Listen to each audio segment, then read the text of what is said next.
Hi friends, welcome to series diary vlogs. ఈరోజు veg open sandwich ఇంట్లో ఎలా చేసుకోవాలో చూపిస్తా అండి. చాలా టేస్టీగా ఉంటుంది అండ్ కలర్ఫుల్ గా కూడా ఉంటుంది.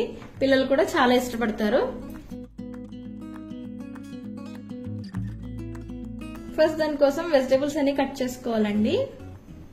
మార్కెట్ లో మనకి శాండ్విచ్ కోసం సపరేట్ గా బ్రెడ్స్ ఉంటాయండి, అవి తెచ్చుకోవాలండి.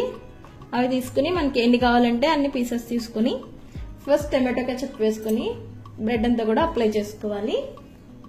తర్వాత మయోనీస్ సాస్ అని మనకి మార్కెట్లో అవైలబుల్ గా ఉంటుందండి, అది కూడా వేసుకుని బ్రెడ్ మొత్తం కవర్ అయ్యేలాగా ఫుల్ గా అప్లై చేసుకోవాలండి.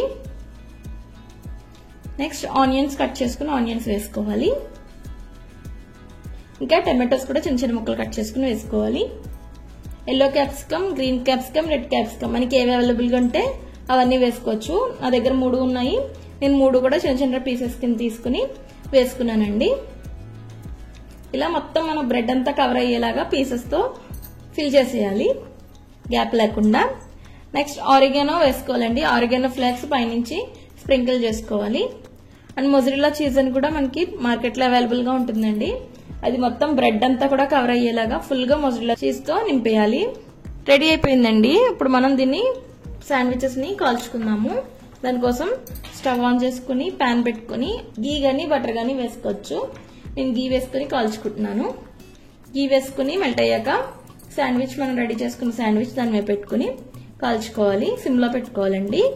పైన మనం వేసిన మొజరెల్లా చీజ్ అంతా కూడా మెల్ట్ అయిపోతుంది. సో అప్పుడు రెడీ అయిపోయిందని అర్థం. మనకి తీసేసుకోవచ్చండి. చూసారా ఎంత కలర్ఫుల్ గా ఎమ్మీగా ఉందో, చూడడానికి తినడానికి కూడా చాలా బాగుంటుందండి. ఖచ్చితంగా ట్రై చేయండి మీరు కూడా. ఎలా వచ్చిందో కమెంట్ చేసి చెప్పండి.